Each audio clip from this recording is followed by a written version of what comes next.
encontrar depois no canal da Bosch no YouTube. Vamos só aguardar um minutinho até que a gravação foi iniciada. Muito bem. Bom, pessoal, olá, né, para todo mundo, novamente, quem não me conhece, né, quem tá aqui online com a gente, então, boa tarde. Estamos falando aqui às 3h10 da tarde do dia 3 de novembro. Eu sou a Bárbara, eu sou do time da Matchbox Brasil. Nós somos a empresa parceira da Bosch para fazer essa trilha de conhecimentos para universitários, então, muito obrigada pela presença de todo mundo que está aqui com a gente nessa tarde, por todo mundo que também se inscreveu e vai assistir esse conteúdo depois. Então, foi uma longa jornada, né, que a gente iniciou desde agosto. Foram papos muito legais que a gente tem tido, né, vários desdobramentos a respeito da engenharia. E também a gente está falando, né, nas outras trilhas de inovação e negócios e também de tecnologia.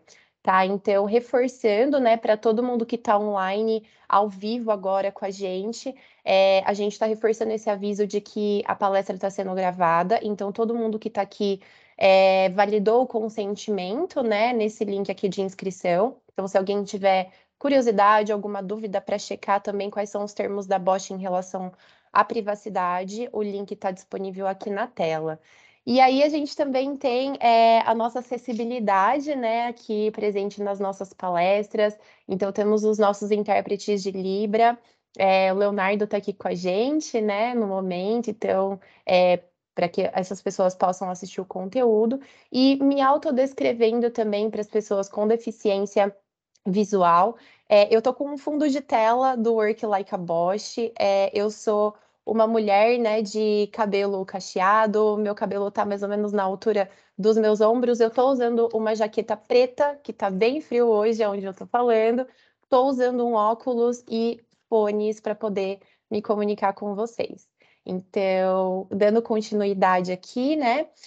A gente, então, a trilha de conhecimentos, ela tá acontecendo justamente com esse objetivo de aproximar as pessoas, né, principalmente o público estudante que está ali na fase de graduação, né, como várias pessoas que estão aqui na engenharia biomédica, o Adalberto, pessoas aqui de engenharia de produção em peso, né, Melissa, Thaís, então a Denise de análise e desenvolvimento. Então a gente tem esse objetivo de aproximar os estudantes da realidade da Bosch.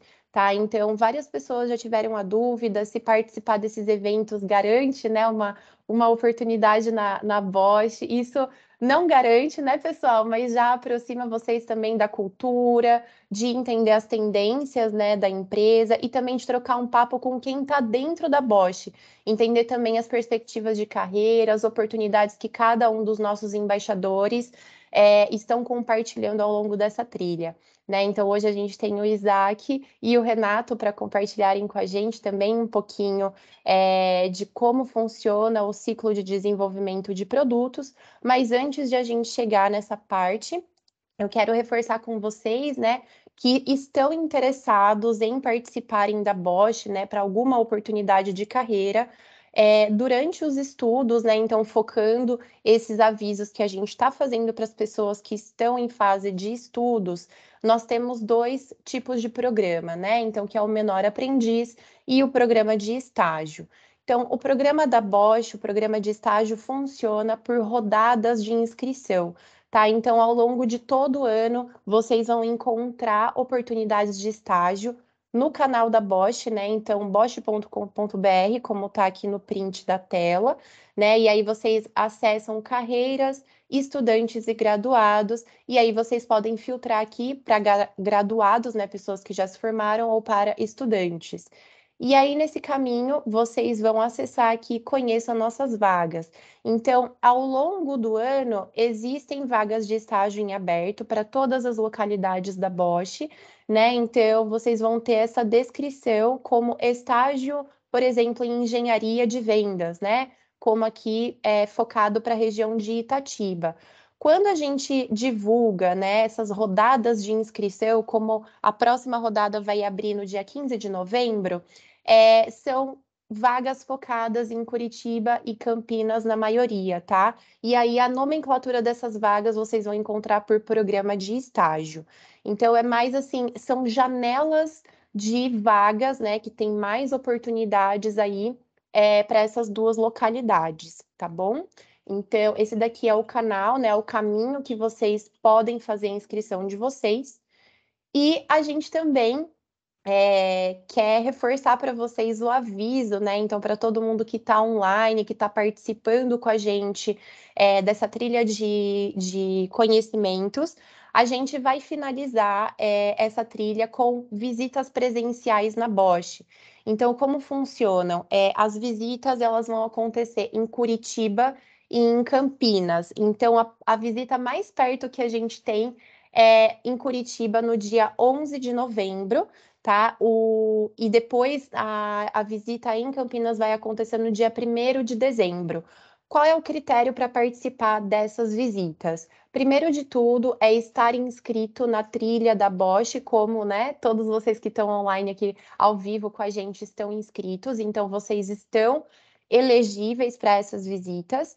E além disso, todo o custo com deslocamento, né, de chegada até as unidades da Bosch, fica por conta das pessoas interessadas, tá? Então, esses são os dois principais critérios, e aí, conforme o interesse de vocês, né, para participarem das visitas, por a gente ter uma limitação de pessoas, né, para participarem ali da visita, a gente tem dois caminhos. Ou a gente vai fazer um sorteio, né, para ficar justo ali para todo mundo que declarou interesse nas visitas, ou a gente vai fazer por ordem de chegada se o número de pessoas interessadas for menor do que a nossa capacidade, tá bom? O horário de ambas as visitas vai ser da 1h30 da tarde às 3h30 da tarde, e para fazer as inscrições, eu estou compartilhando com vocês aqui no chat o link para vocês registrarem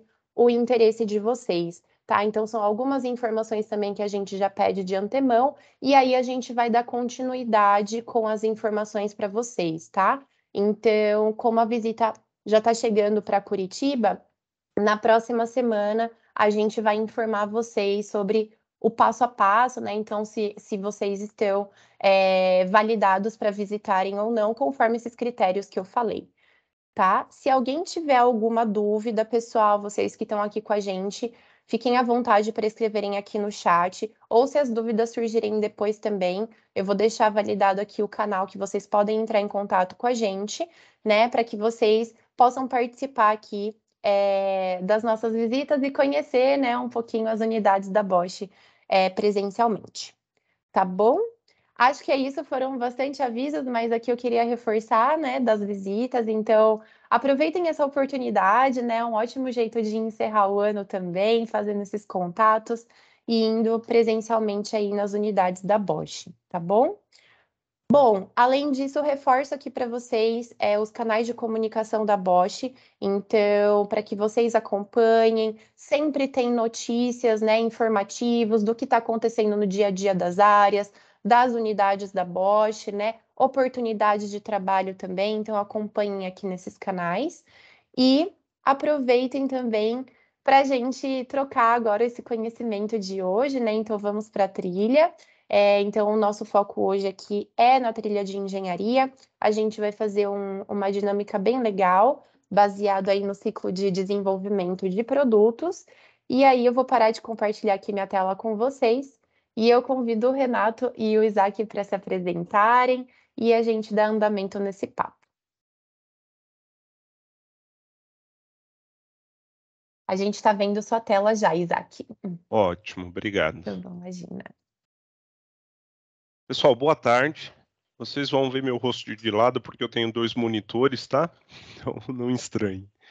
Bem, para mim é um grande prazer participar desse programa, né? Onde eu posso contar para vocês um pouco daquilo que eu faço, das minhas experiências dentro da Bosch.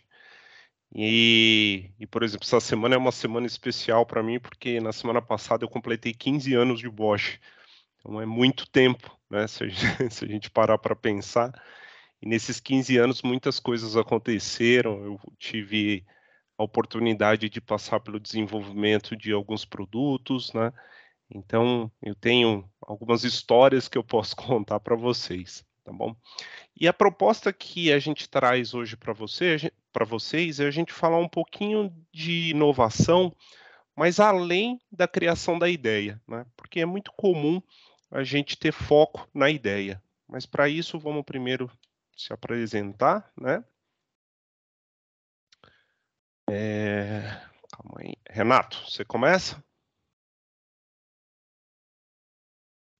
Você tá no mudo, Estava no Luiz. mudo, exatamente. O double mute, né? Sempre pega a gente. Boa tarde, pessoal. Para mim também é uma honra estar aqui com vocês hoje, né? Pela segunda vez, a gente participou da primeira trilha, né, de engenharia do ano, enquanto a gente falou de veículos autônomos, elétricos e conectados, né? Então, para quem assistiu aquela palestra, bem-vindo de volta, né? E para quem não me conhece, então vou me apresentar um pouquinho para vocês. Meu nome é Renato Souza, né? Também vou me descrever assim como feito pela Bárbara, né? Eu sou homem, eu tenho a pele clara, eu tenho cabelo curto e preto e olhos castanhos. Estou vestindo uma camiseta verde e estou o fundo aqui do meu quarto um pouco desfocado, tá? Eu sou formado em engenharia elétrica, né? Já me formei em 2010 pela Unicamp aqui de Campinas mesmo, né? O Isaac, inclusive, era um amigo de faculdade, né? De uma turma um pouquinho antes que a minha, né, Isaac? Não vou colocar a sua idade aqui, não. Pode ficar tranquilo, tá? Vamos lá. E eu também sou técnico em eletrônica, então já venho na área de engenharia aí nos últimos 19 anos, né? Então já tenho um pouquinho de tempo aqui, tá? Eu faço parte aqui da divisão Powertrain Systems, né, conhecido como PF aqui na Bosch, a divisão de Electronic Controls, né, que fornece unidades de injeção eletrônica, controles veiculares de powertrain para as principais montadoras do mercado, veículos de passageiro e comercial. O meu papel, no momento, eu sou especialista em desenvolvimento de software para tais unidades de comando, e a minha expertise está relacionada a veículos de combustão, motores de combustão interna, perdão, né, o nosso flex fuel, que é bem forte aqui no Brasil, aquecimento de combustível e veículos eletrificados, sejam ele a bateria ou movido a células de hidrogênio. Obrigado, Renato. Bem, meu nome é Isaac, então, seguindo os amigos, também vou me descrever. Achei muito legal essa iniciativa. Bem, eu sou homem, sou pardo, tô com a barba para fazer, mas isso já virou mania agora, né? Raramente eu tô de barba feita. Tô vestindo uma jaqueta preta, porque aqui em Campinas também está frio. Eu também estudei engenharia elétrica na Unicamp, e atualmente também trabalho na mesma unidade de negócios do Renato, que é os sistemas Powertrain. Atualmente eu sou um especialista no desenvolvimento de hardware. Para quem não reconhece muito bem o que é hardware, são os circuitos eletrônicos que compõem os produtos, né? E a minha principal atividade é o desenvolvimento de eletrônicas para o aquecimento de combustível e também confiabilidade desses produtos. Bom, então vamos lá, vamos começar. Ao longo dessas trilhas, né, que a Bosch apresentou para vocês, diversas tecnologias foram apresentadas, né? Então aqui tem uma lista, né, daquelas que foram mostradas para vocês ao longo desse ano, né? E são tecnologias muito interessantes, complicadas, outras não, mas o que eu queria trazer para vocês é como que a gente desenvolve essas tecnologias, né? Será que um engenheiro dentro da Bosch tem uma ideia, daí ele corre para a bancada, constrói um protótipo, ou um outro vai, começa a escrever o software e de repente tem lá um protótipo, uma ideia pronta, né, para desenvolver isso? Bem, talvez na universidade, né, na nossa casa, a gente tenha esse comportamento, né, de ir direto para um resultado, sem muito planejamento.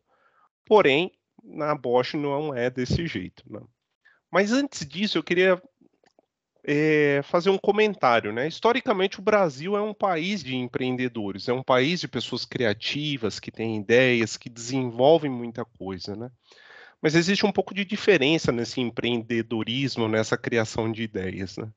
Eu trago aqui para vocês uma imagem que acho que é importante, né, para a história do Brasil, que são mulheres negras que estão vendendo, né, alguma coisa ali numa feira, numa esquina, né, e essa imagem é de 1875, então muito tempo atrás. E a gente percebe que isso é antes do fim da escravidão. E ali, naquele caso, elas estavam vendendo alguma coisa, né, estavam empreendendo, mas por um motivo que era uma necessidade. Elas precisavam daquilo para sobreviver. E existe um outro significado para essa foto, que a partir da lei do ventre livre, eles também podiam comprar a liberdade deles, né? Então existia uma necessidade de conseguir recursos financeiros para comprar a liberdade deles. Então era uma necessidade para sobreviver, necessidade para ser livre e assim por diante. Mas, no entanto, também existe um outro tipo um detalhe, né? Esse empreendedorismo por necessidade parece que está muito distante na nossa história, mas não, né?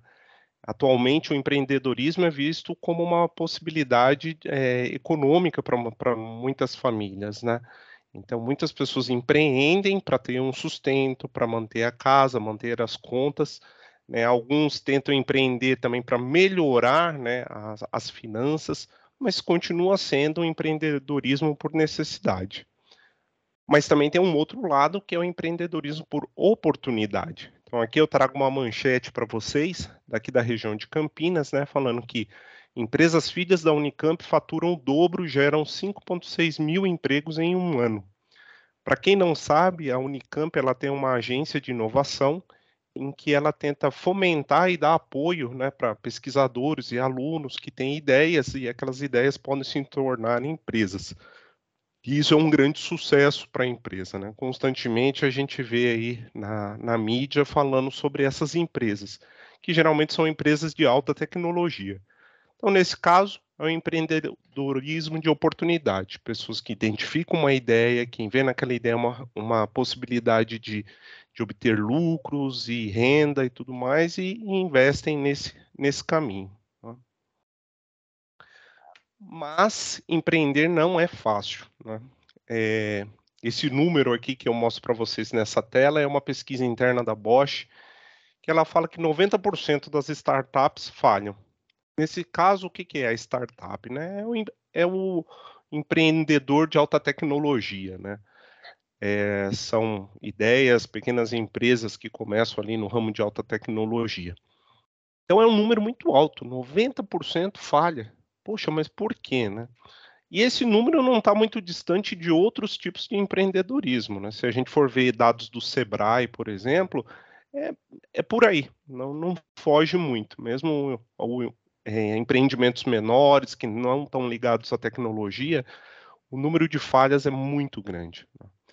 E quando a gente olha lá para as principais razões que estão elencadas ali, olha lá, ó, no market needed, ou seja, aquela sua ideia, aquele seu modelo de negócio, não tem o mercado não tem necessidade dele, né?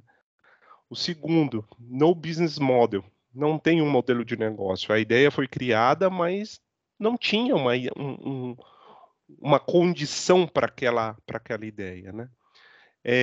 Clientes ou consumidores ignorados. Então, você teve uma ideia, mas vai vender ela para quem? Se o cliente foi ignorado, você não sabe se ele quer ou se ele não quer. Depois, pivoteamento não feito de uma má forma. Né? Pivoteamento é mudar a sua ideia, mudar o seu modelo de negócio, ou até mesmo falhar, né, nesse pivoteamento. Então a gente consegue perceber ali que as 5 principais razões para a startup falhar não têm relação direta com a ideia, com a sua criatividade. Né? Você criou uma ideia, você teve uma ideia, essa ideia é genial, mas você falhou não por causa dela, mas sim por condições ao redor dessa ideia. Né? Então, aqui a frase que eu deixo é: a gente não pode ser cego pela nossa ideia. Geralmente, os engenheiros que gostam muito de tecnologia, costumam só olhar para a ideia, só olhar para a tecnologia, mas tem muito mais pontos que vão definir o sucesso ou não da entrada dessa ideia, dessa tecnologia no mercado. Tá? Um exemplo que eu queria dar para vocês, né? Primeiro carro elétrico feito pelo Henry Ford, 1913. Agora se fala muito sobre carro elétrico, carro híbrido, né? Mas lá em 1913 esse cara aqui já estava construindo o protótipo. Só que o engraçado desse protótipo é que as baterias eram desenvolvidas pelo Thomas Edison. São dois grandes empreendedores nos Estados Unidos, né? Só que num certo momento, o Henry Ford percebeu que as baterias do Thomas Edison não seriam suficientes, a energia não seria suficiente para o deslocamento que ele planejava. E, ao mesmo tempo, estava se desenvolvendo os motores a combustão interna. Então, ele pensou, vamos trocar essas baterias e colocar a bateria de chumbo ácida, que são as baterias tradicionais que tem nos nossos veículos.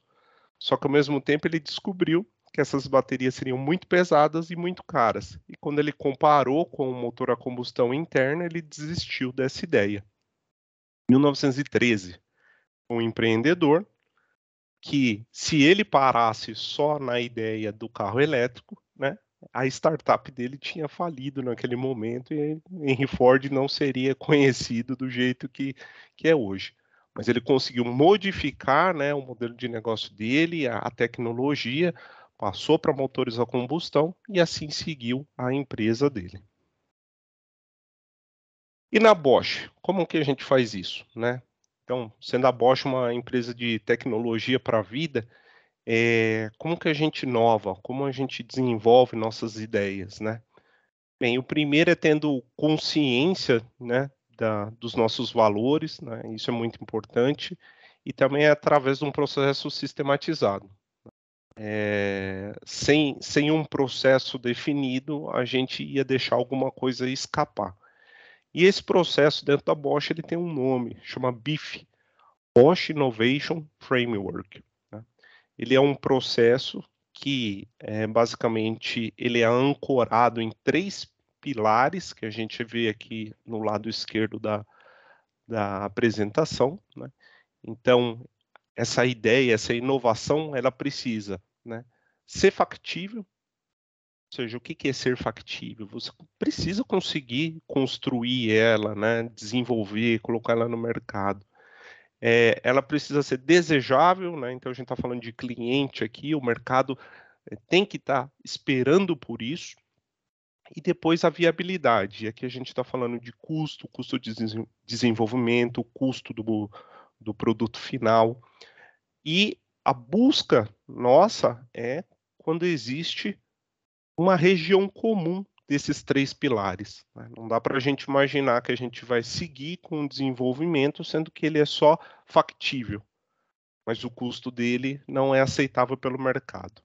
Então, quando existe esse overlap desses três pilares, significa que a gente está iniciando um processo de inovação conforme as nossas necessidades e com o objetivo final de ter sucesso. Bem, além disso, esse processo ele tem 8 etapas, né? Então a gente começa a ver aqui a primeira etapa, chama Strategic Framing e assim por diante. A gente vai falar rapidamente sobre elas, mas essas 8 etapas definem avaliações, né, pontos que devem ser observados além da ideia. E tem aqui também umas letrinhas que vocês podem ver, IM0, IM1, IM2 e assim por diante. Isso são gates de avaliação.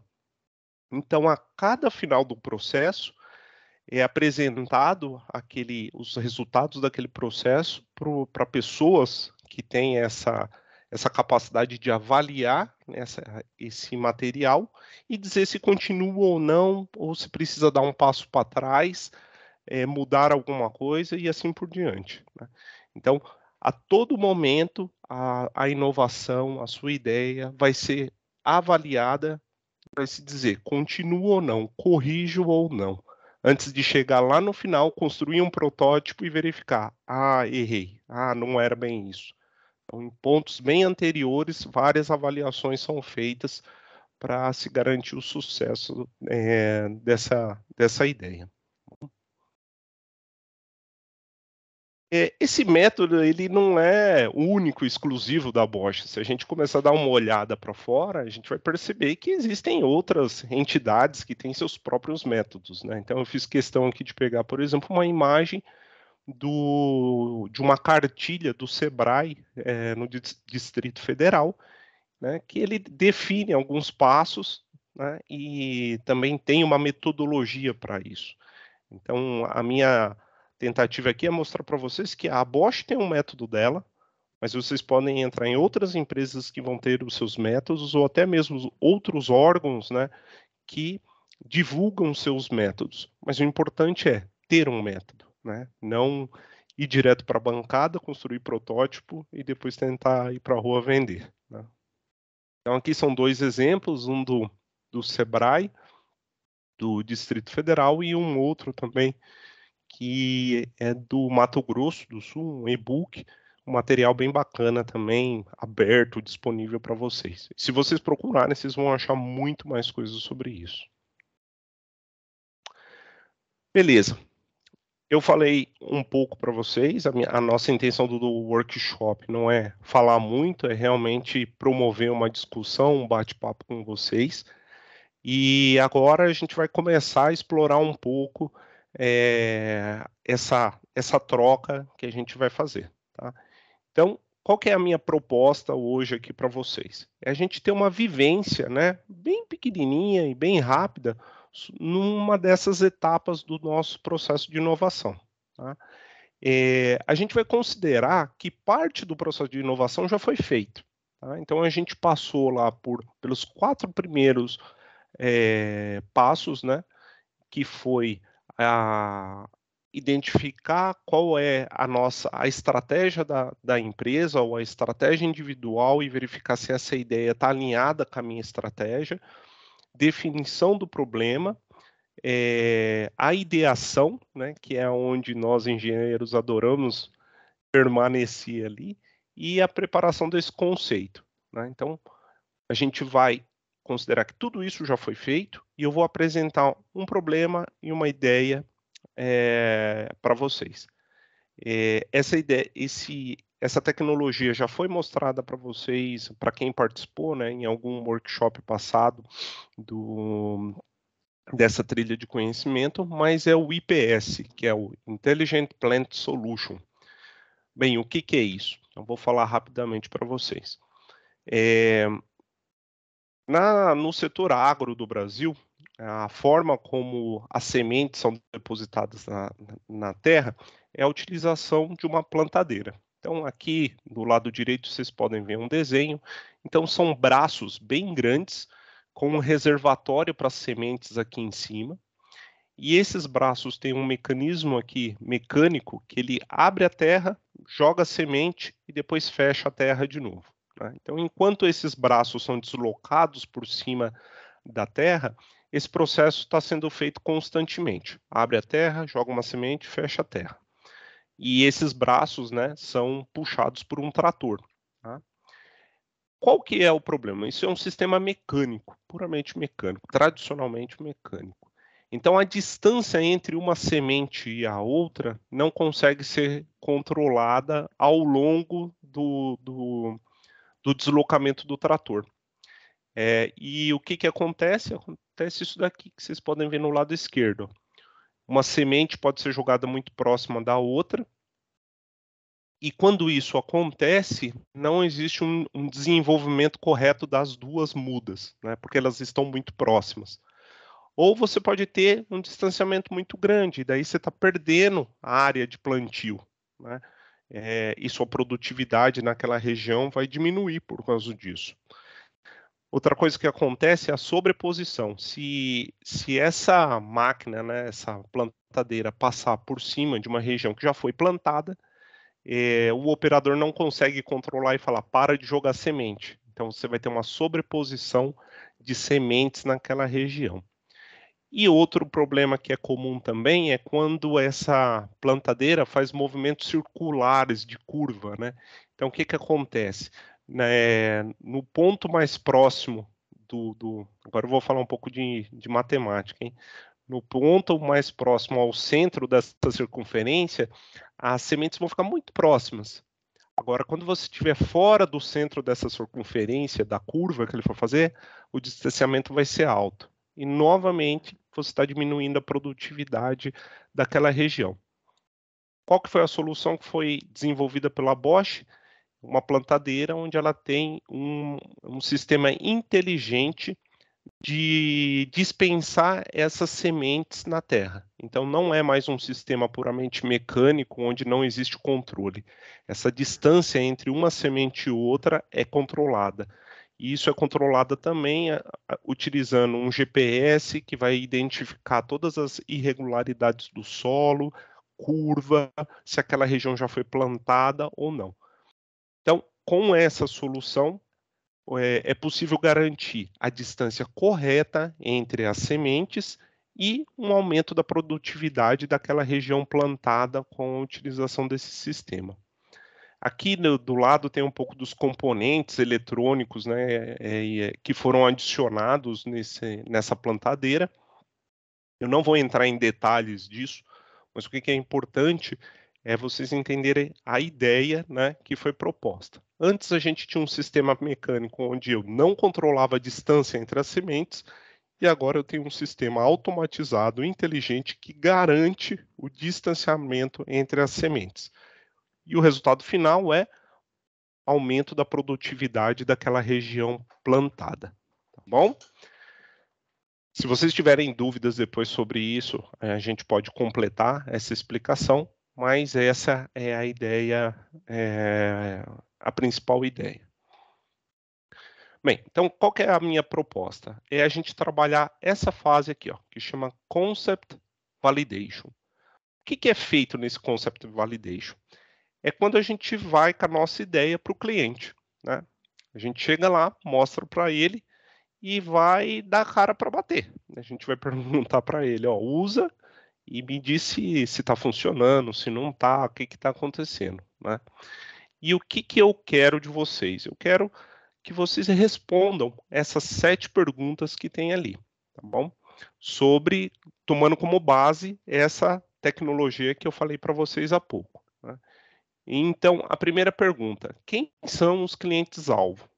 Tá? Então, se trata de uma solução agrícola, então vocês podem pensar, quem que é? O grande produtor, é o pequeno produtor, é o médio, é qualquer tipo de produtor ou não?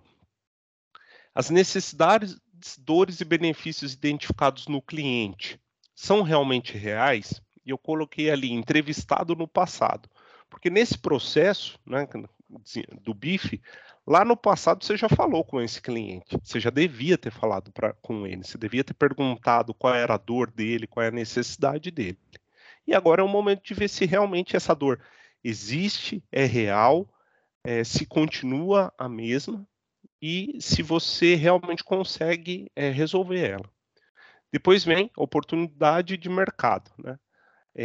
Qual seria o tamanho desse mercado, né? Qual o potencial de volume, né? O Brasil é um produtor de commodities, então a gente tem um grande mercado para isso. E os nossos vizinhos também seriam mercado ou não? Isso seria algo para ser exportado e assim por diante. Custo de aquisição em relação ao tempo de vida. Quanto tempo será que dura uma máquina dessa? Será que o produtor agrícola está disposto a gastar esse dinheiro ou a máquina que ele tem ainda está no meio da vida e ele não vai vender essa máquina ou desfazer dela para um produto novo? O benefício que a nossa solução está trazendo para eles é suficiente para ele trocar essa máquina? Então, são algumas perguntas que vocês podem ter. Proteção de know-how, né? Isso gera uma propriedade intelectual? As pessoas que estão desenvolvendo esse produto, né? Como que eu devo tratar elas? Eu devo formar elas? Eu devo manter elas? Devo ter cuidado para que elas não vão para o concorrente e coisas assim. Posicionamento e definição da marca, né? Então, a Bosch no setor agro, relativamente nova, né? Então, como a Bosch vai se posicionar nesse mercado e a solução proposta realmente atende ao problema identificado, também é a hora de a gente verificar se realmente aquele protótipo, aquela ideia vai resolver o problema dos nossos clientes, tá bom? Então, são 7 perguntas que deveriam ser respondidas durante esse passo do Concept Validation. E depois que essas perguntas forem respondidas, a gente vem para um gate de avaliação, que é o IM4 ou o POC, né, que também a gente chama assim. Então, nesse momento, a gente vai ouvir as respostas que vocês vão trazer e a gente vai poder dizer, vamos seguir, não vamos seguir, vamos ter que voltar para trás, retrabalhar alguma coisa dessa ideação, dessa fase, tá bom? Algumas orientações aqui, né? Então, a minha proposta é que a gente tenha uma duração de 20 minutos de discussão, né? Que os grupos ou o grupo tenha 20 minutos para responder essas perguntas. 10 minutos de compartilhamento, ou seja, apresentar isso em 10 minutos. Se a gente tiver mais de um grupo, a gente vai precisar diminuir esse tempo aqui um pouco. O formato de apresentação é livre, então vocês podem criar um PowerPoint ou vocês podem somente expressar ali as respostas de vocês, tá? A minha sugestão também é que vocês apresentem a resposta de consenso, né? Não é muito fácil da gente ter consenso em tudo, então procurem ali o máximo de consenso na resposta. É difícil todo mundo concordar com a mesma coisa, mas tentem se organizar e não perder muito tempo numa única questionamento, tá? E eu e o Renato vamos estar acompanhando essa discussão. Qualquer dúvida que vocês tiverem, vocês podem procurar eu e ele e a gente vai ajudando vocês nesse processo, tá bom? Bem, era isso. O tempo é curto, a ideia apresentada é essa, mas a gente está aqui agora para ajudar vocês nesse trabalho, tá bom? Perfeito, pessoal. Agora eu vou abrir os microfones de vocês, né? Só validando aqui, né? A dúvida do Adalberto, ele pediu, Isaac, para você conseguir abordar um pouquinho mais o princípio do funcionamento da solução. Então, o que seria um pouquinho mais acho que algumas abordagens, né, sobre o IPS. Eu vou liberar aqui, aí se você quiser explicar um pouquinho mais a sua dúvida, Adalberto, fica à vontade. Deixa eu só liberar aqui, ó, liberei.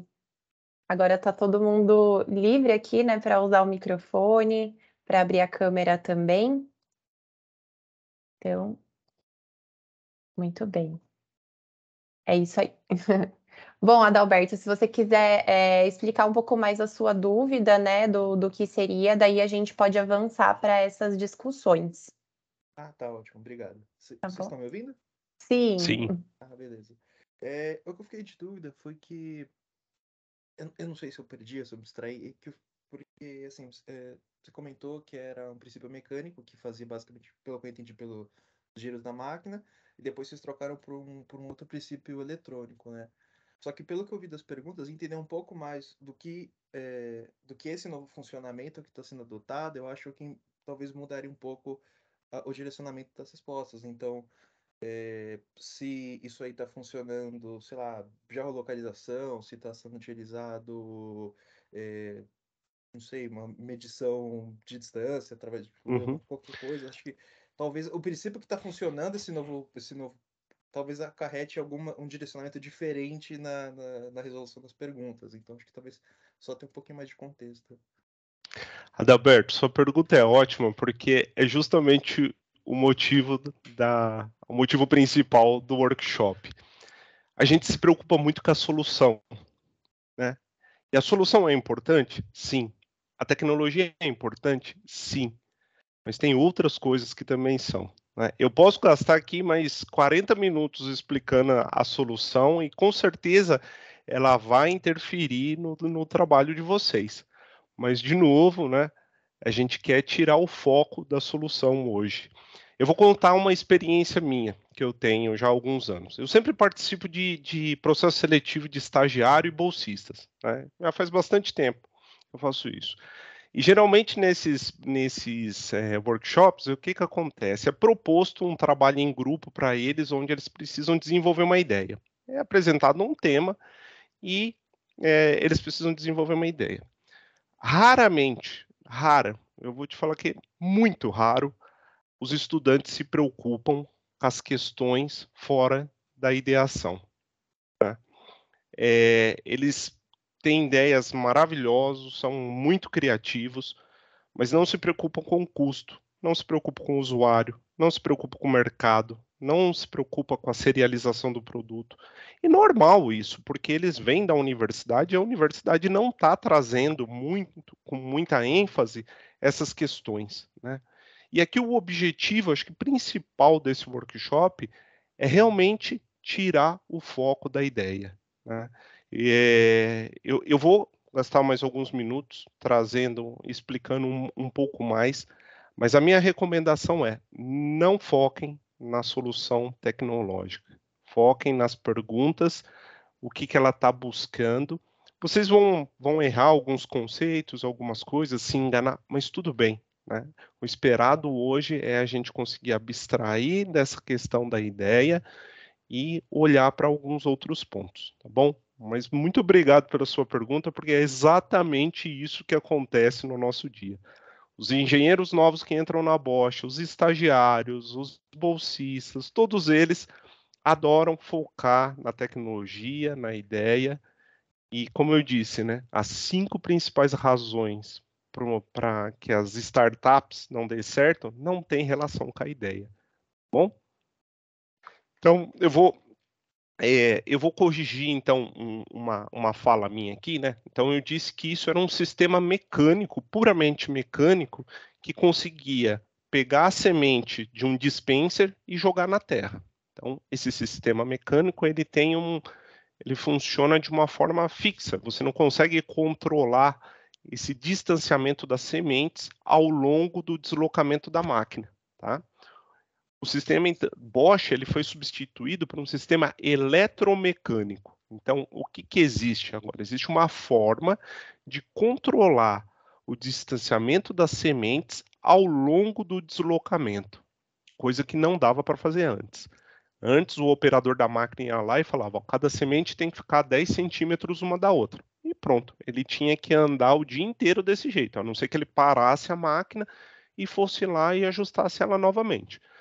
O sistema novo não. Ele tem lá um GPS, né, geolocalização, ele consegue programar esse distanciamento das sementes ao longo do trajeto dele.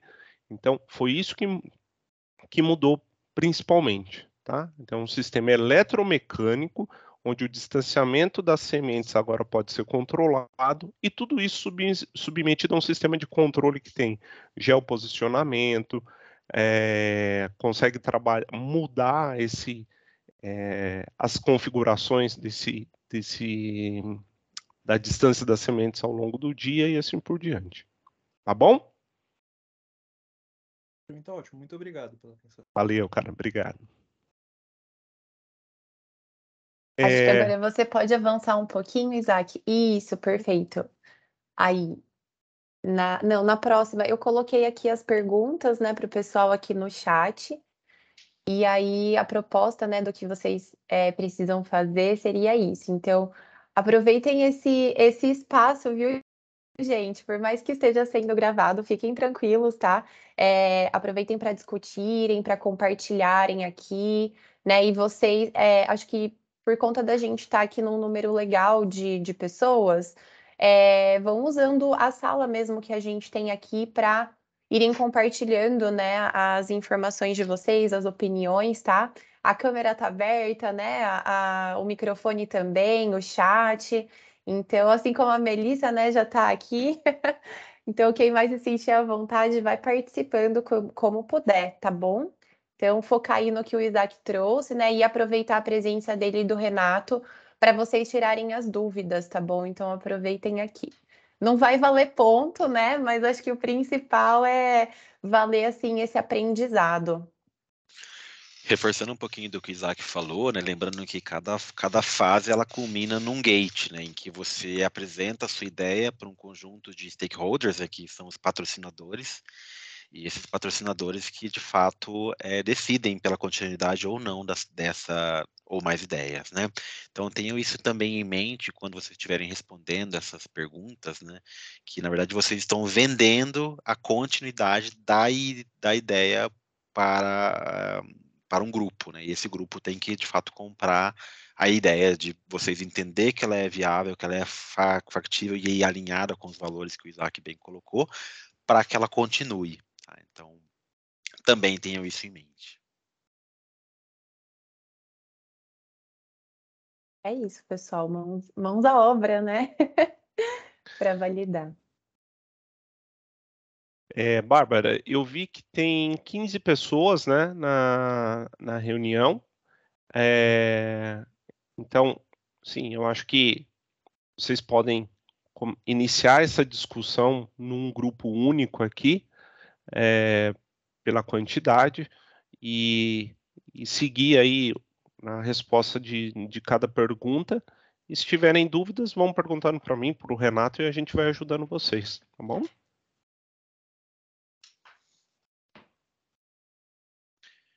Alguém gostaria de moderar essa discussão, pessoal? Alguém se voluntaria? Se fosse presencialmente, eu saberia que vocês estariam todos amontoados, todo mundo balançando o braço, um falando mais alto que o outro. Conheço vocês, já vi bastante dinâmica, viu? Então, virtualmente não se sintam acanhados. Vamos tentar, então. Bom, é estranho, né? Não ver o rosto das pessoas, mas tudo bem. Eu não sei exatamente quem está de fato aqui presente na discussão, quem está mais ouvindo, mas a primeira dúvida que me surgiu é qual é a ordem de grandeza de valor desse maquinário. Eu dei uma pesquisada no site, nesses segundinhos que a gente teve, e não achei nada. Alguém conseguiu buscar essa informação? Tem alguma noção dessa informação? Eu não sei se eu entendi a sua dúvida. Você está buscando exatamente o quê? O custo de fabricação do maquinário, o custo de preço de venda? Eu não entendi, desculpa. Preço de venda, porque lá embaixo ele pergunta sobre o custo de aquisição com relação ao tempo de vida.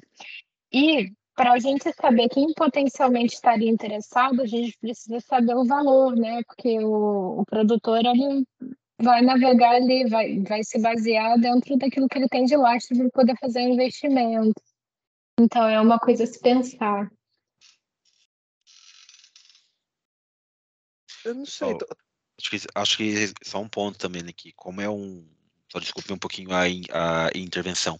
Como a gente está falando aqui que a gente está numa fase de conceituação, vocês podem partir do pressuposto que essa fase de avaliação, né, de qual é o mercado, de qual é o produto, né, ela já começou a ser formada lá no Strategic Framing, para definição do problema que a gente quer atacar, para daí a ideação. Ou seja, quando se trata da ideação, por exemplo, a gente pode, né, para quem participou lá do grupo da trilha de gestão de negócios, né, uma série de entrevistas com potenciais clientes ou com grupos diversos, justamente para que se possa ser confirmada se aquilo de fato é um problema, se é uma dor do cliente. Então, quando vocês fazem, na verdade, estão aqui na fase de validação de conceito, né? Vocês já vêm com uma ideia pré-formada, né? Ou seja, vocês já fizeram uma preparação prévia, né, de quais são os mercados possíveis, de quais são os clientes, e começam de fato a dar um norte, começam a falar para qual vai ser o posicionamento do seu produto com relação ao mercado, por exemplo, tá? Então, aqui, vocês não precisam se prender a, assim, ó, eu não achei o valor.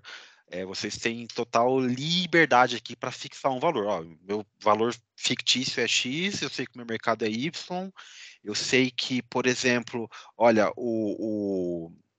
hoje o preço incremental desse sistema com relação ao sistema legado, por exemplo, é X, então vocês têm total liberdade para fixar valores aqui, tá? É só um exercício justamente para trazer essa dinâmica, né? Quais são os tipos de, quais são o tipo de informação que é levado em conta numa tomada de decisão desse porte.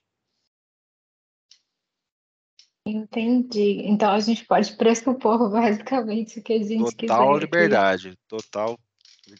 Depois vocês vão ter que vender essa ideia para a gente, né? E a gente tem que comprar ou não depois. Tá. Eu acho que. Desculpa, Melissa. Você quer continuar? Depois fala. Não, pode falar. É que talvez, dado que o Renato trouxe, pode ser mais interessante a gente só listar todo mundo que talvez tivesse interesse dentro disso, tipo, de um aspecto mais macro, e depois disso a gente vai, tipo, cortando a partir dessa faixa de valor que talvez seja interessante. Então, vamos supor, você falou os produtores. Provavelmente os grandes produtores seriam o grande grupo-alvo.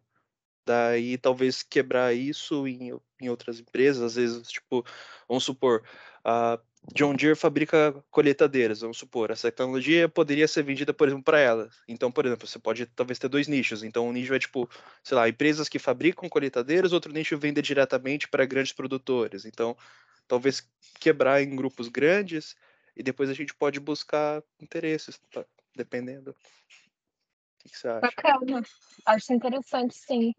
A gente tem cliente final e possíveis distribuidores ou consumidores da tecnologia. Legal. Então, já tem alguma coisa. Aí, falando sobre a... Deixa eu ajudar vocês aqui um pouquinho. Cliente-alvo, não é? Então, a gente está falando quem vai comprar nosso sistema. E talvez eu tenha que dar mais uma informação para vocês. A Bosch não faz colheitadeira. A Bosch, ela é tradicionalmente um sistemista. Ela cria sistemas e vende sistemas.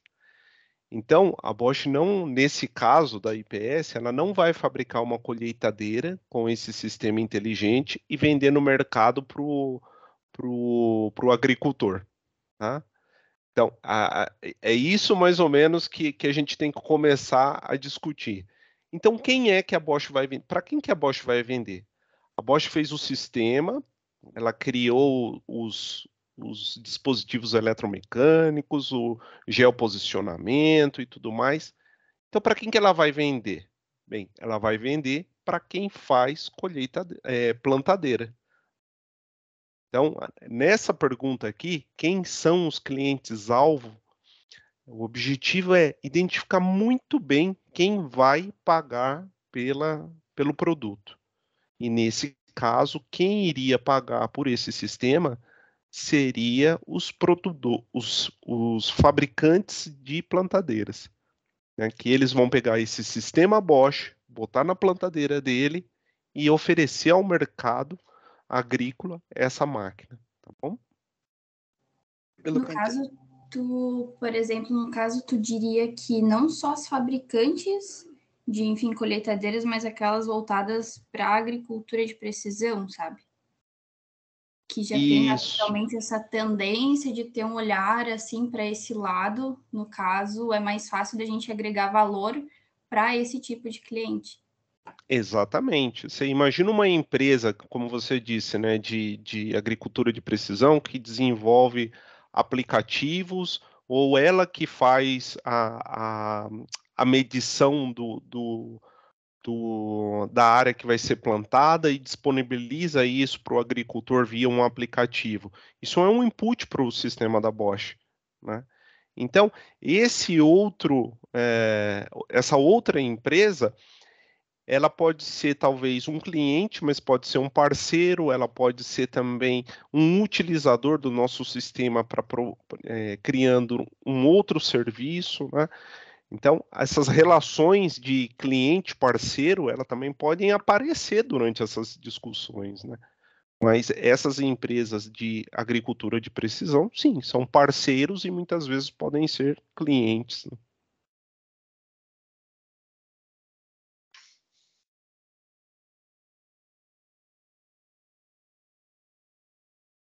Então, deixa eu ver se eu estou entendendo direito. Até o momento a gente está definindo que o grande modelo de trabalho, sim, é bem B2B e não tem tanto interesse em focar diretamente em produtores. Eu acho que foi isso. Ou é possível que exista essa relação, desde que, vamos supor, sei lá, alguém que já utiliza esse sistema ou que tenha um maquinário e queira adicionar, ele conseguiria fazer a aquisição desse sistema ou ele precisaria contratar uma empresa, uma terceira empresa, e essa empresa traria essa tecnologia para... Ótimo, você criou mais um modelo de negócio. Você identificou mais uma oportunidade, é isso. A Bosch pode vender esse sistema para quem fabrica as plantadeiras, mas ela também pode fornecer esse sistema para ser adaptado em máquinas antigas. Isso é factível? Não sei, não estou falando que é. Estou falando que é uma possibilidade, é uma ideia que apareceu aqui durante a nossa discussão. Então, o produtor agrícola que já tem uma plantadeira mecânica, ele consegue adaptar ela, ele consegue comprar um kit, ele consegue mandar essa máquina para uma empresa especializada e ela fazer essa adaptação. Então, olha que legal a discussão, né? A gente está aqui numa fase de validação e apareceu uma outra oportunidade. Essa outra oportunidade pode passar a fazer parte da nossa ideia, né? Ela pode até viabilizar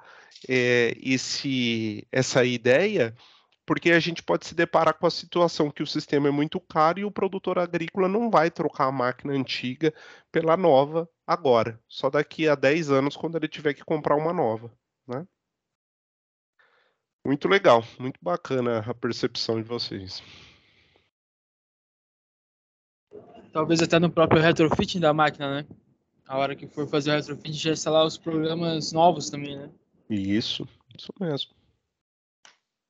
Contar uma história para vocês. Último salão do automóvel que teve aqui no Brasil. Eu estava no stand da Bosch, e no stand da Bosch a gente já estava falando sobre veículos elétricos, né?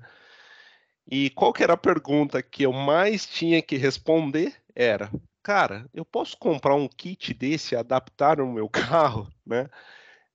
Todo mundo me perguntava isso, né? Então, o cara tinha desde um Fusca, né, até uma Mercedes e todos eles queriam saber se no futuro a Bosch ia oferecer um sistema de retrofit onde eu conseguiria tirar o motor de combustão do meu carro e colocar um sistema elétrico, né?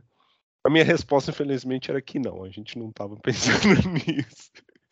Mas eu bem que queria também de um kit desse para colocar no meu Fusca, porque eu tenho um também.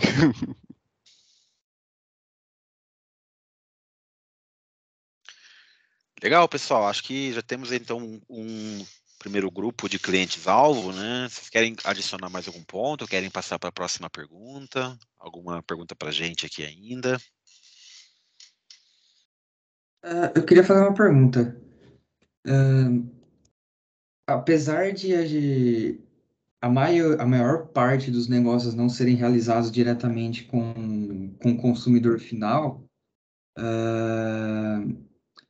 muito do intermediário ali, da empresa que vai intermediar entre a Bosch e o consumidor final, passa de fazer uma pesquisa sobre o consumidor final. Então, não tem como a gente abandonar uma pesquisa de mercado sobre os consumidores finais, certo? A gente precisa levar isso em consideração, seja como algum censo agrícola, conhecer esse mercado, conhecer os consumidores finais, por mais que eles não sejam nossos clientes diretos. Por exemplo, se a Bosch vai fabricar um sistema, ela tem que ter noção de em qual parcela do maquinário esse sistema vai ser instalado, certo? E para quem que essa parcela vai ser destinada, se vai ser para grandes produtores, se vão ser para pequenos produtores.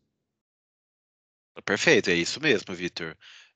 Quando você define o seu grupo de clientes-alvo, né, isso já traz junto uma série de implicações em qual vai ser o seu custo que aquele cliente, o preço, melhor dizendo, perdão, o preço que aquela parcela da clientela está disposta a pagar, qual o percentual de volume, se a fabricação daquele volume é factível ou não, ou se talvez tenha impactos ou seja, pode ser que o meu preço de maquinário para produzir essas peças seja muito alto e só se justifique com volumes muito grandes. Estou colocando só um exemplo genérico. Então, nesse caso, talvez focar onde você tem um pouco mais de volume, com um pouco mais de agregação de valor na cadeia como um todo, possa ser mais interessante. Aqui nesse caso, né, como o nosso exemplo ele está baseado num exemplo real, né, mas o nosso exercício ele é bem fictício, a gente pode dizer que, olha, tudo bem, eu tenho um produto, né, até porque aqui tem a nossa questão número 4, né, em que a gente vai ter que falar de custo de aquisição, né, e esse custo aqui a gente pode falar, olha, né, pode ser que durante a sua análise de mercado, uma ou outra parcela desse mercado se sobressaia. Pode ser um caso possível. Pode ser um caso em que você tenha que ter linhas de produtos diferenciadas. Uma linha, por exemplo, que você consiga ter uma linha mais simples para aquele pequeno produtor, por exemplo, e uma linha mais robusta, mais complexa para aqueles grandes maquinários. Então, você pode escalar a sua solução, por exemplo, dependendo de qual é o mercado que é mais atrativo para a sua solução.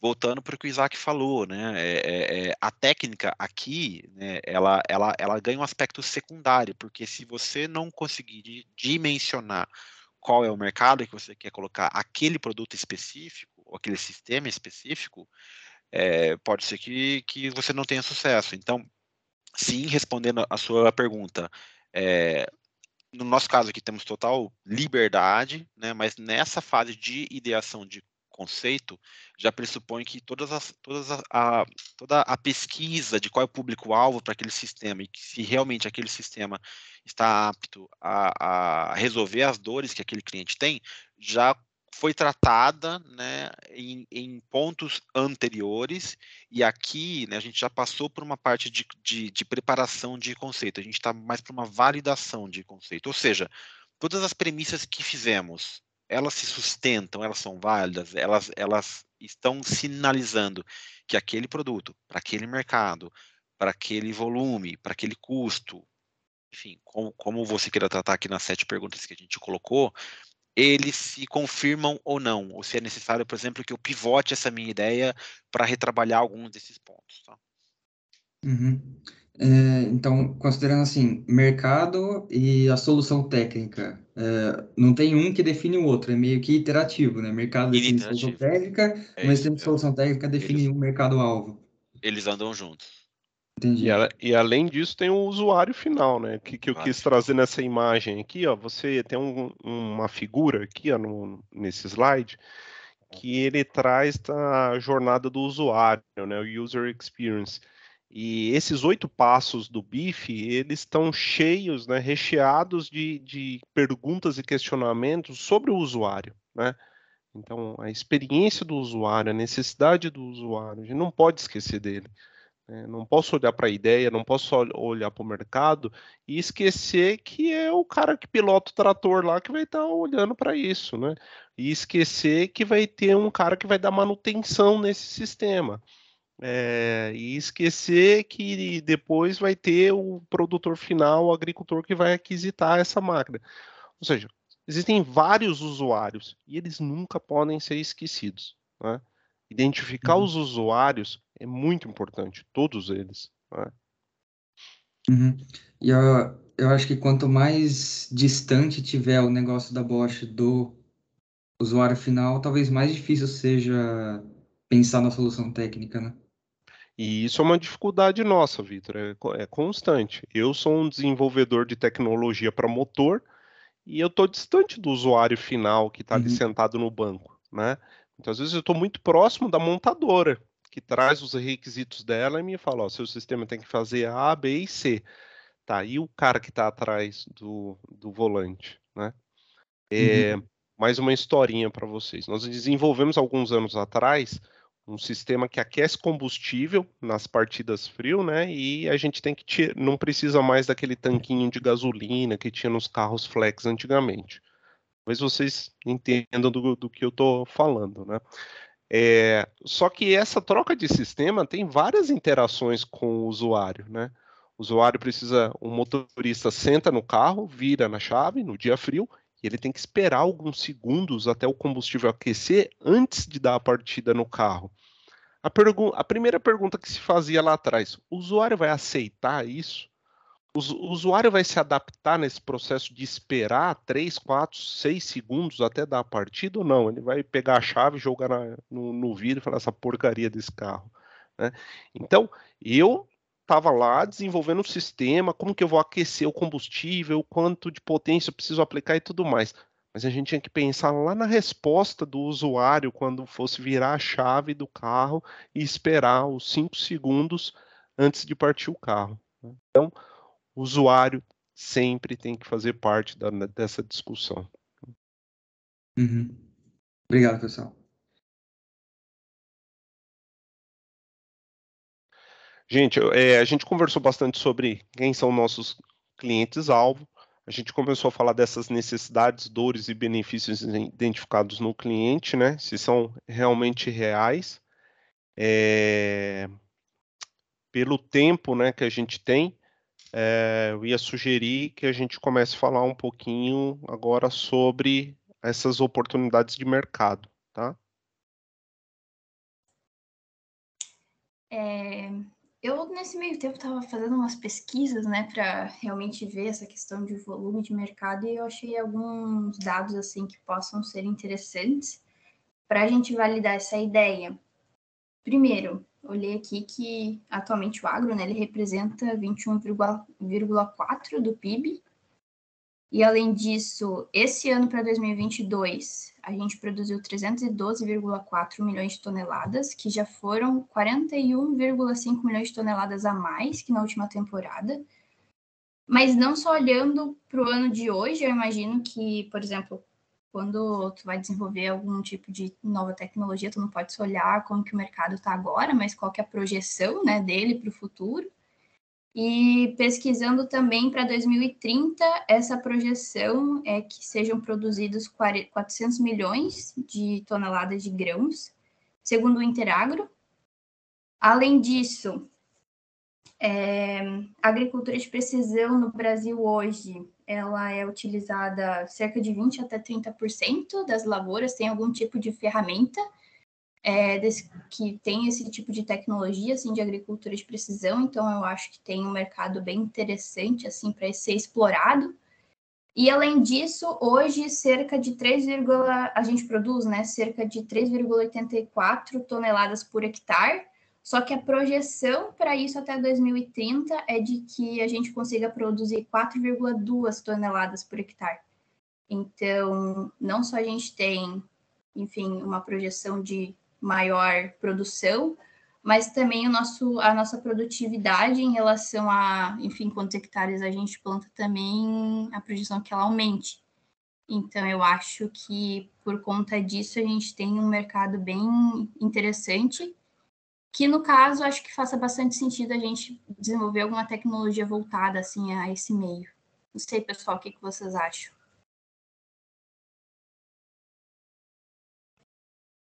Posso falar? Eu acho legal, Karen, Opa, desculpa, cara, pode falar. Não, obrigado. Daí você já segue. Eu acho interessante esses dados.